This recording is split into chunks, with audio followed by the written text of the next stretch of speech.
Well, hello. No one's watching, so it's okay. There we go. Welcome in, everybody, to another episode of 410 Sports Talk. I am James Haskell, along with my co-host, Glenn Martin. One day I'm going to get the pointy thing down. There you go. Now I'm really pointing at you. We are here to talk about Ravens preseason game week 1. Really excited to get into it and talk storylines, talk who's playing, who's not playing, give injury updates, all things week 1 of the preseason game 1. I guess it's not week 1, preseason game 1. So we're looking forward to giving you guys the lowdown, giving you guys our thoughts, and letting you know what you should focus on, what you should look for in this game. So Glenn, I'm thinking that we should probably start with, injury updates, and then kind of move to who's going to be playing, who's most likely not going to be playing. So that way people aren't like, where's this guy? Why isn't he, kind of give the lowdown on who we expect to be out there, and then of those guys who's to watch. So let's get some injury updates. I think you got some good stuff from that standpoint. And based on last year, we need all the updates we can get. Well, certainly if they're positive. Yes, there you go. But yeah, shout out quickly. Yeah, this is live, Lex Luger. Live. Well, we live. Just like Dawson said, shout out to Dawson, Prince Quan. Thanks for joining us. But yeah, absolutely. Let's get into some. Harbaugh did an interview with Sirius XM Radio today and kind of gave some injury updates to some of the guys who were really waiting on and counting on to come back strong. And let's see, we'll start with the first one I have in front of me here is an update on David Ajabo. Looks like John Harbaugh said, I quote, he swears he's going to be back midseason at the latest. I told him, all right, time to get in the weight room. We got to get rid of those beach legs and get some football legs back under you. End quote. Now, it seemed like from the interview that Harbaugh may have had his doubts on whether or not Ajabo will accomplish that midseason or earlier goal. But Ajabo seems intent on getting back to this season and not just letting this be a throwaway rookie year. Do you think this is a realistic goal for him, or is this just shoot for the clouds and if you get anywhere close, then good for you? Yeah, it's a good question. A goal is something you aspire to do, right? And so I'm gonna say it's a goal for him. However, I am gonna say that if there's any hesitancy from the Ravens staff, they're not gonna play him. They're gonna take it extra careful. So I don't know. I think Ajabo comes back like week 10. I think, to me, for some reason, sounds better. But, we'll see. Everybody heals differently. Obviously, Cam Akers came back super fast.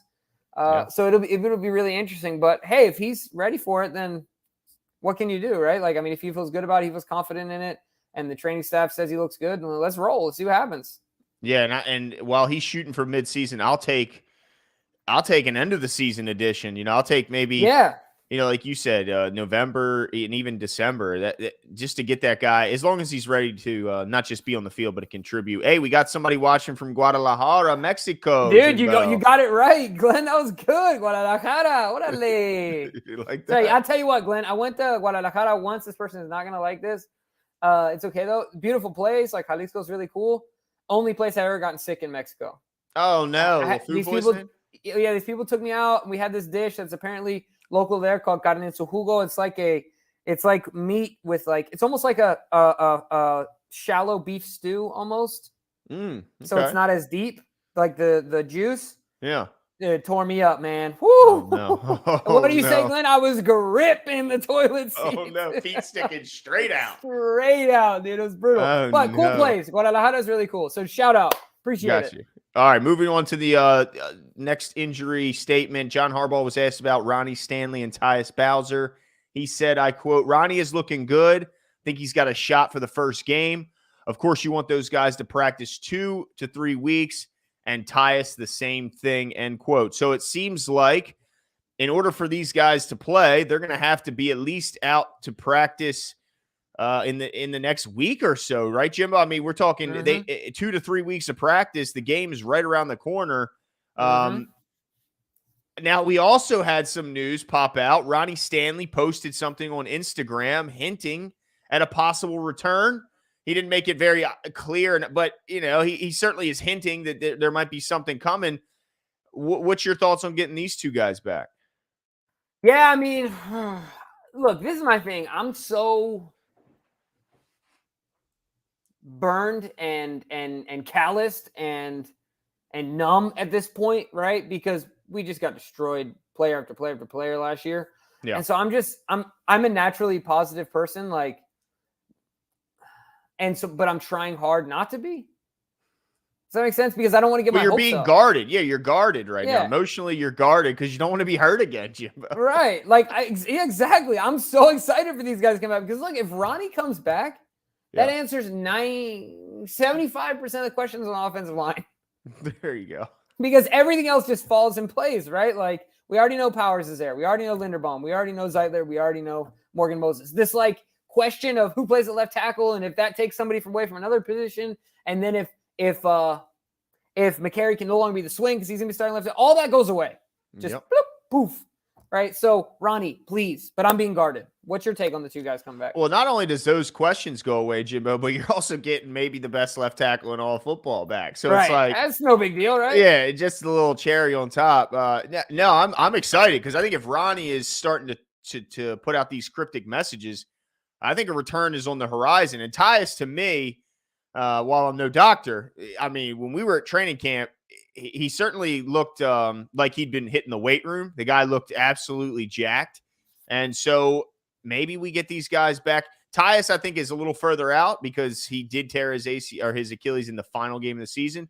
But hey, I think they're expecting Ronnie to be out there week 1, but don't count on him playing this preseason. So I think all his reps preparing for the season will take place at the training facility and not on the practice or not in preseason. Then finally, Gus Edwards, he was asked about Gus. He says, and I quote, "Gus is doing really well. He's kind of a patient rehab guy. I don't know that he'll be back, that he'll be first week, but before the season's over, I think he's going to be roaring and ready to go." So, man, a lot less optimistic on when Gus will be returning, at least how it sounds there.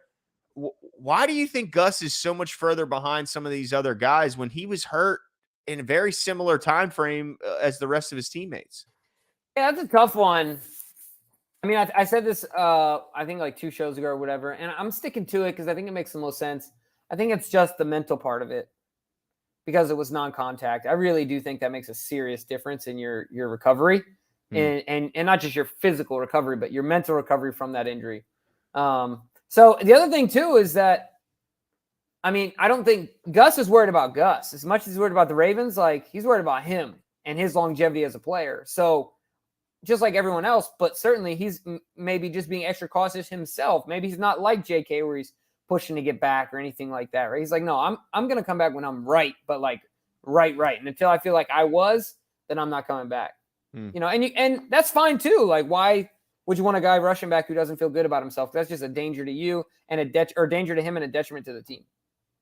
Yeah, I guess it just bummed me out thinking or hearing him say before the season's over. It's like, man, that sounds like he's on like kind of a David Ajabo type timeline, and that's a bummer. But boy, is it nice to have JK back in that room to kind of stabilize those guys. But man, yeah, it doesn't sound like Gus is going to be there anytime soon. Likely heading for the PUP list if I'm reading kind of between the lines here.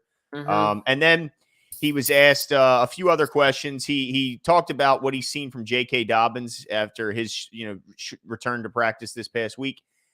He says, and I quote, "How he does in the next week or 2 weeks is going to tell the story. He's got to get into shape. His leg got real tired yesterday just through the individual period just because he's been rehabbing. The range of motion, quickness, extending it when he strides, those are the kind of things that will tell the story," end quote. So, Jimbo, hearing that he got tired, his leg was tired during this first week back, is this anything that you're surprised about here and disappointed about here? Anything telling you he's not going to be ready week 1? No, I don't think so. I mean, week 1's still, what, a month out? Not quite, but no, nearly. What is it, September 7th? Yeah, so just under. No, yeah. September 11th, right? Am I tripping? Oh, actually, you know what? It is September 11th. So we got to. So I think JK's fine. A little more than a month. Okay. Yeah. I think JK's fine. I'm not worried. I think he's back. And in fact, a lot of people, talking to a few folks about fantasy, they're always hesitant to take the Ravens guys running back wise because there's no like bell cow. They kind of start to cannibalize one another between Lamar and the two running backs. But I tell you what, JK is going to shoot up the fantasy rankings because he's going to get the lion's share of these carries. So expect JK, I think, to do big things early in the season, certainly until and when or if Gus comes back. Yeah, absolutely. I think this could be a big year. Big Fesh 927. What is the real world realistic chance we sign Smith? I haven't been paying close attention. Love the show. Appreciate the love. I think that first of all, we have to figure out if the Chicago Bears are even going to be willing to move him, or if they're just going to go all in on trying to mend the fence and get this guy back on board.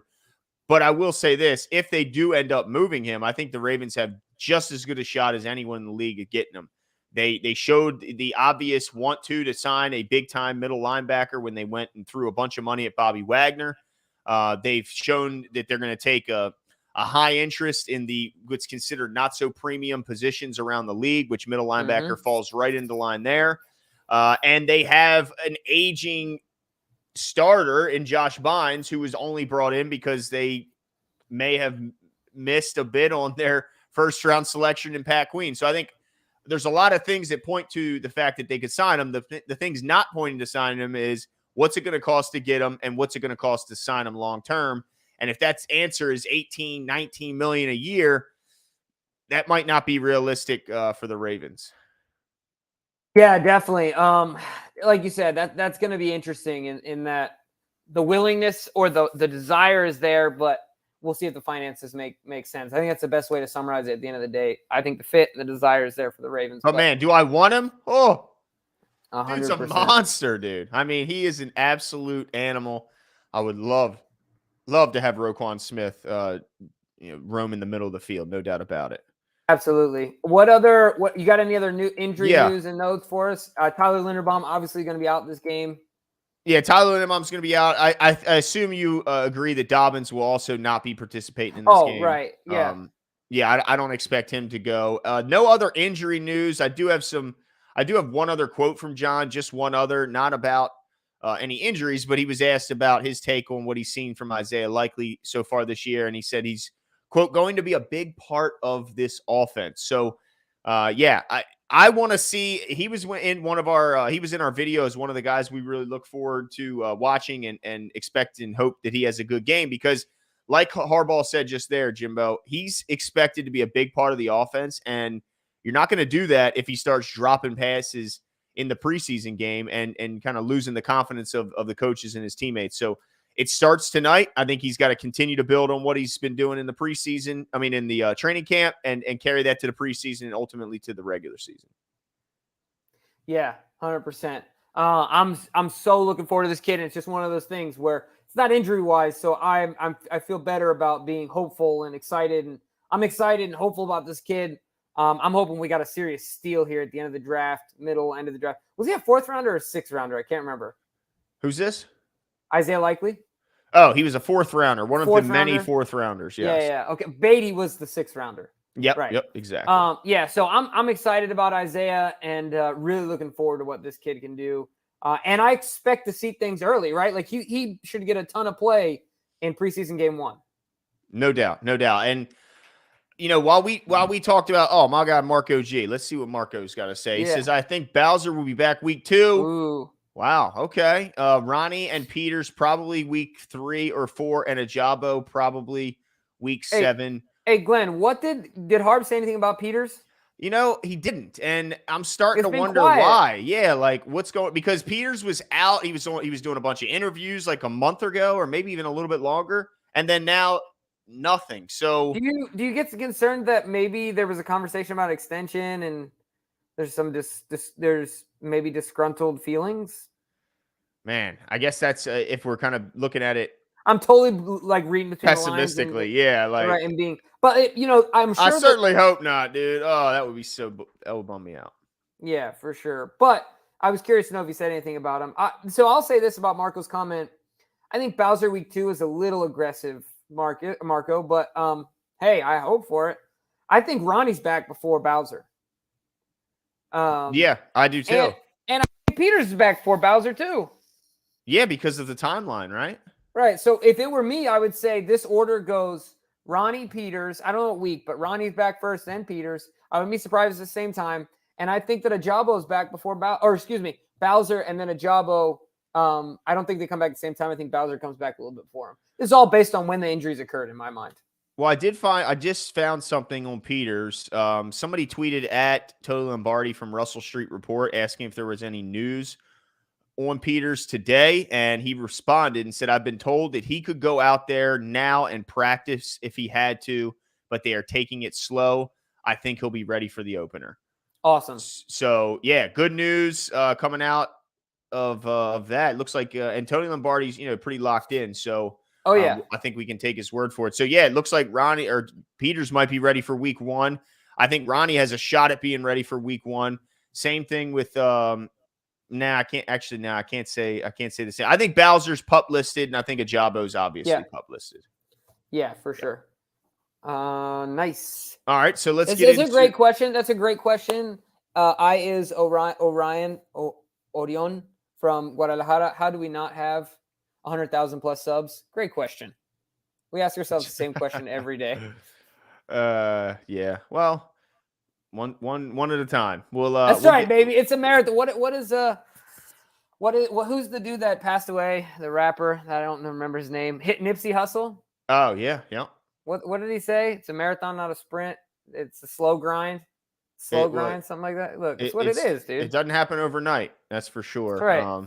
But spread the word, everyone, and we'll get it moving a little bit quicker. But I wanted to get it going in Mexico, dude. We get no support down there. I'll do shows in Spanish. I'll teach Glenn some Spanish. We'll have at it. I'm a pretty quick learner, Jimbo. That's right. Gift of tongues over here. I'll pick it up. There we go. Now I got a couple questions for you. We did that video, 6 players that we're looking forward to watching. Of course, we don't know if any or all of those 6 guys will ultimately suit up this Thursday. We were just kind of guessing at some spots that should have some intrigue, but I think we missed on a few. And so I want to circle back and touch on a couple. How big a game is this for a guy like Juwan James, Jimbo? Do you expect him to play? How much do you expect him to play? And is this just one step, towards the season, or is this a bit of a big game for Juwan? Yeah, so this is a big game for Juwan. I think he could have easily gone on that list of top 6, but what we did, we were a bit strategic with that list. And so we top 6, and then also wanted to save some for tonight as well, going live. So this is huge. I think Juwan. So this will be telling, Glenn. If Juwan doesn't play, that means Ronnie's not starting week 1. It means there's no way Ronnie is starting week 1. Because they're protecting Juwan James. Yeah, don't you think? I think Juwan James has to play whether he start. I think if he is expected to start week 1, then he better play. The guy hasn't played in 2 years. I mean, I get making sure a guy's healthy, but you got to get a guy ready to play at some point. Yeah, for sure. It's going to be really interesting to see. Yeah, I mean, who comes out and starts at left tackle for this game?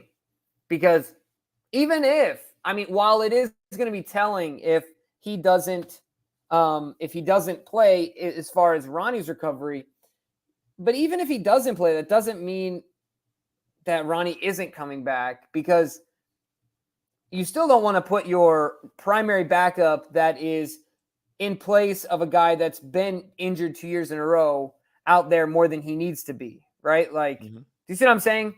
So even if Ronnie was coming back, it's still a concern because he came back last year and he made it through 1 game. Yeah. So Juwan's got to get ready, because he needs the reps. You're right. Yeah, if Ronnie, even if he does play, there's no guarantee he'll make it through a game, much less a season. So he's got to continue to try and make that adjustment and make himself more valuable and turn himself into a swing tackle and not just a right tackle when we have plenty of those on the roster. And David Sharp has missed some time recently in practice, and he's the guy listed behind Juwan James. So it's going to be really interesting to see how that left tackle spot is manned. How much does Juwan play?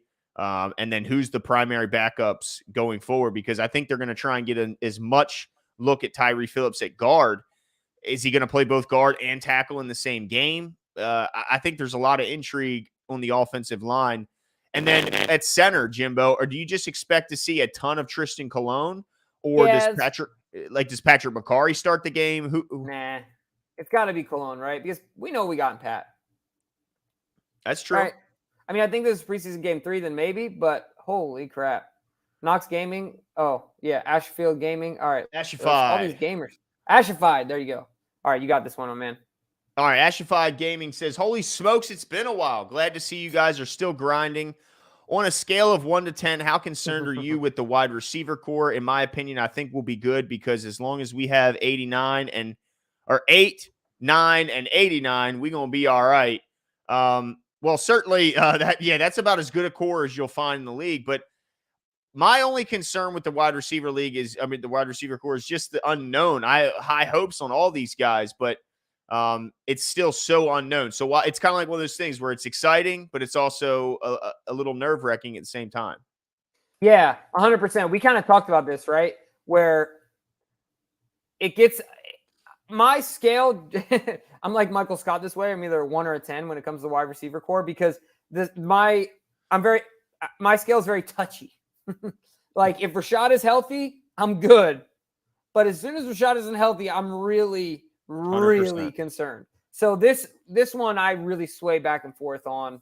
Trying to figure out. I mean, it's right. As long as we have 8, 9, and 89, we're gonna be all right. That's true. But we need a little more than that. I think anybody will. I think 27 is getting pretty important in the backfield with the news of Gus as well. Certainly, but we need 79. Yeah, 79 as well. But that's an interesting way of putting it, Jimbo. It does kind of all hinge on Bateman, in a way. In a way, because as long as Bateman's there, those other guys can kind of shuffle in and out, miss a game here, game there, as long as Bateman's there. But yeah, so that's an interesting point. A lot of pressure on Bateman in his first year expected to take off. Knox Gaming says, couple of things, boys. First off, go Ravens. I love Ravens. Ravens are amazing. I love them. That sounded almost like a cat, what was it, Dr. Seuss rhyme there. They are good. Second, be honest. Do y'all read all scripts in your videos? Also, who is DK? Show us him. I worked 17-hour factory shifts this past month to pay you. Oh, can I answer this one? Yes, absolutely. Nice. Knox Gaming, first of all, shout out for the super chat. Thank you very much. Yep. We appreciate it. I can openly admit, Knox, that we have, outside of like ads, that we've had we've never ever read off the script. The most that we've had are bullet point notes that we've taken from a game, but they're all like shorthanded notes. So they're all like ridiculous. Only I understand my notes for the most part, and only Glenn understands his notes for the most part. And so this is not that we don't prep, but certainly for a live show like this, the preparation comes before we even get together. Like we're putting together our own conclusions, doing stuff off air on our own, and then we'll have a couple of conversations, but literally never been a script. This is raw, legit. Sometimes I don't. It's like Michael Scott said. Sometimes I'll start a sentence and not even know what I'm going to say. I'll figure it out as I go. You know what I mean? It happens. But no, I appreciate the love, Knox. And DK has made quite a few appearances on the show. I think he actually did one entire show with me when Jimmy was busy. So he did one with me too. Oh, okay. There you go. So yeah, it just might have to go back in the history. But DK is he is a mysterious man. There's no doubt about it. Yeah, don't worry. You guys will see plenty of DK. Yeah, absolutely. Marco G again. I say Glenn plays left tackle and James at center. We would lose. Let me tell you, I lack the necessary strength in my base to properly anchor at the point of attack, Jimbo. I think a bull rush would go through me like a hot knife through butter, Jimbo. Well, that's you and I both. Could you imagine me line up against Michael Pierce? What? Like, what? How's that fair? Yeah, no. You don't want that. You don't want me what would happen, near the line of Could you scrimmage. imagine me and Calais Campbell? He would just lean forward, I'd go under his legs. There you go. Just look, fake the snap, take off underneath Calais' legs, up the middle for a touchdown, dude. Done all day. It's the Haskell or Haskell special, dude. There we go. Oh my goodness. We are so off track. Yeah, that would love it though, Marco. I love it. Yeah, certainly. Oh no, I see some spam in the. Oh geez, where's DK? You got it, dude. I got it. You saw that? I was quick. Yes. I was awfully quick. All right, let's see if there's any other names that kind of jump to my mind here. I'm glad that the Ravens finally put Justin Metabike out there to speak Yeah. because I hadn't heard from the guy. So first of all, who do you think plays in this front group? Because all these guys, I don't look at any of them as going, man, he needs the reps outside of Travis Jones, who's a rookie, of course. But like Calais Campbell, I'm assuming isn't going to play. I can't imagine Brent Urban's going to get a lot of time. No, Michael Pierce isn't going to play. So, like, is it all Rashad Nichols and Isaiah Mack? Yeah, and Travis is going to get run, like you mentioned. Okay. So those top four guys don't run, right? I mean, well, it's Travis Jones, Isaiah Mack, Aaron Crawford, Rashad Nichols. Right. But those top 5 guys, I'd say, aren't going to go. Metabike, Pierce, Campbell, Washington, and Brent Urban. Yeah, no way, right? Why? Yeah. What would be the point? Especially after last year. No way. Okay, so just put a heavy workload. Was that Camden in the background? What? Did you hear yelling? Is he playing his game? Yes. Sorry, that's awesome. That's the first time since you've had that mic that I've heard, since we've had those mics, like that I've heard Camden. Knuckle sandwich. He's getting a knuckle sandwich tonight, ladies and gentlemen. That'll be his late night snack. Yeah, because now I'm going to be focused on it. That's just wonderful. Sorry. I shouldn't have said anything. Yeah, no, that's okay. That's all right. And what any intrigue at all surrounding the punter and the holding situation that comes with the new punter and Jordan Stout? What do you mean? Like, am I concerned about? Oh, yeah, I definitely want to see them out there. I want to see, not that Just Tucker needs to go out there and kick them, but I think reps are good. And the chances of them getting hurt, you know what I mean? Knock on wood, geez whiz, I shouldn't say anything. But I don't see the risk in putting them out there. Okay. All right. Well, I mean, you don't see the risk in putting who out there, Jimbo? Tucker and Stout. That's what you're saying, right? So then, I mean, but there's no other. That's the thing. They didn't sign any other kickers. But I mean, like, what you could do is you could have Stout kick the field goals. Remember, he was kicking field goals at practice. All right. Okay. You could do something like that. But, I mean, what's the real risk of those guys getting hurt in a field goal situation, right? I mean, I could see maybe Tucker, you're not kicking off. You're not kicking. Yeah, Jordan Stout's kicking off. Yeah, exactly. But I want to see a field goal, and there's nobody else to kick it and on the team right now than Tucker or Stout. So I hope that they leave the Wolfpack in there as it is currently constructed. For sure, I agree. And for the running backs, do you think Justice Hill will get the primary workload, or do you think Tyler Beatty? It's got to be Beatty. I think that breakdown, Beatty gets the most, and then Justice Hill. And Clement, though, too, right? I don't think Mike Davis. I think of those 4, Mike is the least. It's the least amount of carries. But those guys also, Justice Hill knows the offense the best. Yeah, but he's fighting for a roster spot. I think the guys that are fighting for a roster spot, you got to give a chance to. Yeah, and maybe he might even be in as the returner. That's true. And Pepe will be out there, too. Yeah, that's a good point. So that'll be really interesting. Are there any other names out there that we should remember that aren't playing? Like, let's name some easy ones, guys. Like, obviously, Lamar Jackson isn't playing. Rashad Bateman isn't playing. Mark Andrews isn't playing. I doubt if we see Kevin Zeitler, we see Morgan Moses. Obviously, Linderbaum. I don't even think we see Brandon Powers. Obviously, Nick Boyle. I mean, no Devin Duvernay because he had a little bit of he had the thing that I'm sure they're going to leave him out for as well. He had like the bruise and things like that. But Prochet's been a little dinged up too. Right. I don't think we see Prochet either in this one.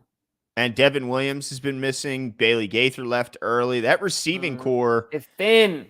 It's thin. Slade Bolden left early and I missed a day. I think it's going to be a lot of Tylan Wallace, a lot of Jalen Moore, Benjamin Victor, Shamar Bridges, Mekhi Polk. I think it's going to be those guys getting all of the work. And I just hope, I really hope, I know that you have to evaluate every position. So you're going to want to do, you want to run the ball, you want to do all kinds of things. But I really hope that these quarterbacks give these receivers at least a few chances to go make a play. I don't want to see balls being thrown out of bounds. If you're throwing it deep, throw it in play. Don't throw it, 3 yards out of bounds because that doesn't show anybody anything.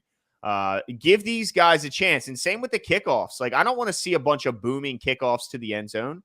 Kick it high, kick it short. Let's see what these guys got on the coverage team. And I expect and hope that the Titans kind of return the favor and do the same. Kick it high, kick it short, and let's let these return guys, and return units actually practice. I hate that when the preseason where we see kickoffs going sailing through the end zone. Well, how does that help anyone get better when you can't really practice, full kickoff speed in practice? This is the only time. So I don't want to see that kind of stuff. I don't want to see passes out of bounds or out of the reach of the defender. I don't want to see guys throwing ball. I get that you're supposed to try to practice how you play this. No, let's give guys chances to make plays. But let me ask you this, though. You heard Coach early on say, he understands that mentality, but better not be throwing interceptions, basically. You better not be throwing picks. But at the same time, you want to give guys a chance. So it's a difficult. What I'm trying to say is I can see both sides of the table, like the argument. You know what I mean? Because you want to give guys a shot, but you also don't want to ruin your own chances. Well, I'm not saying throwing into triple coverage, but if you see one-on-one and he might not be open, but he's one-on-one with a corner, let's go see it. Let's see what happens. He's a receiver. He's paid to go catch. Let's let him have an opportunity to do so. Carissa says if we trade for Roquan, his signing bonus on an extension would keep his cap hit low. This year, we have $15 million in dead cap that goes to 1.8 in 23. That alone would pay for him, plus the salary cap goes up. Well, hey, that's a good point, and I'm all for the addition of Roquan. I agree his cap could be kept quite low this year, and of course, if they sign Lamar Jackson, they could clear out more cap space if they needed to for this initial year. Yeah, why not? Let's go get him. Hey, you're not going to have an argument from me, Carissa. The only question is if the Ravens kind of agree with us.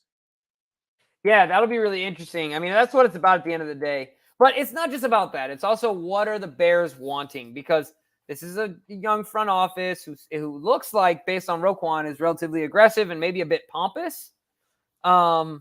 So maybe if they think they're going to outsmart Eric DeCosta, you got to go into that conversation knowing that you're dealing with the best here. Yeah. So you're going to outsmart Eric DeCosta? Okay, sure. Good luck. Yeah. Don't try and he's going to hang up. You say something stupid, he's going to be like, okay, this is dumb. Yeah, he's not going to reach or feel pressured in kind of a similar way it looked like the Cardinals did in their trade in getting Marquise Brown because they had to appease their quarterback. But yeah, no arguments for me, Carissa. And that's certainly a well-constructed argument towards signing him. Brent Lawrence says, I've watched the Wired video and the nutritionist was talking up the facility, and then they showed some Uncrustables, Jimbo. And I thought of you too. Jimbo Slimbo, the Uncrustables making it into the cafeteria. Yeah, this is terrible. What kind of nutritionist says, hey, here's some processed white bread with no nutritional value, a ton of palm oil and sugar. Perfect. Here you go. Who does that? Look, it's a convenient snack, Jimbo. These guys need calories. You're right. Those things are true, but come on, man. What? Man. No.